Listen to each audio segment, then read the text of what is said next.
সারা বিশ্বের মতো আজ বাংলাদেশেও পালিত হচ্ছে জাতিসংঘ ঘোষিত আন্তর্জাতিক যোগ ব্যায়াম দিবস।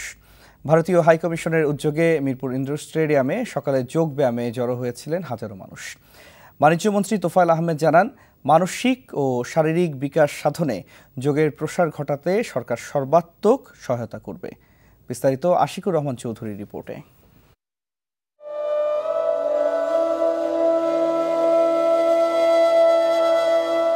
মনুষ্যত্বের প্রকৃত বিকাশ ঘটাতে সমাজ শোচনীয়ভাবে অক্ষম হচ্ছে, এমন ধারণা থেকে ভারতীয়রা যে যোগ ব্যায়ামের প্রবর্তন করেছিলেন তা এখন ছড়িয়ে পড়েছে বিশ্বব্যাপী।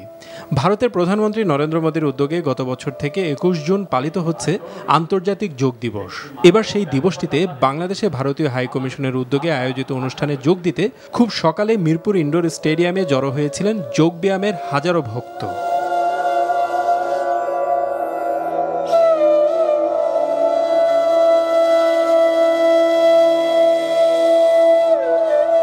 যোগ ব্যায়ামের পণ্ডিতরা দাবি করে থাকেন, নিয়মিত যোগ ব্যায়ামে দেহ ও মনের মধ্যে একটা সুষম ছন্দ আসে, যা প্রতিদিনের নানামুখী চাপ দূর করে জীবনে প্রকৃত আনন্দ এনে দেয়। অর্থাৎ যোগ ব্যায়াম কেবল শরীরের ব্যায়াম নয়, মনেরও ব্যায়াম। যোগ ব্যায়ামের বড় পরিসরের এই আয়োজনে দেখানো হয় আসন, মুদ্রা এবং প্রাণায়ামের বেশ কিছু প্রক্রিয়া।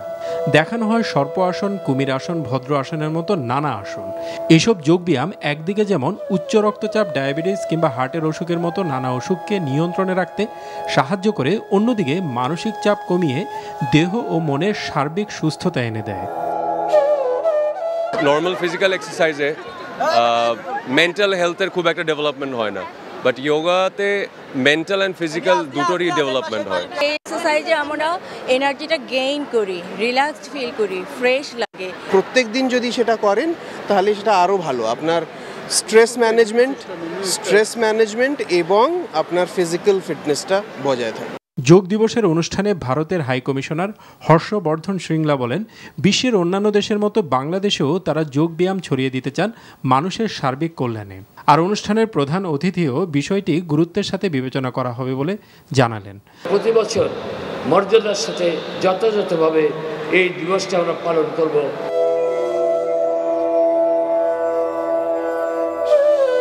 আন্তর্জাতিক যোগ দিবস পালনের মাধ্যমে যোগের প্রতি মানুষের আগ্রহ সৃষ্টি হোক, এমন আশাবাদী ব্যক্ত করলেন অনেকে। Ashikur Rahman Chowdhury, NTV news, Dhaka.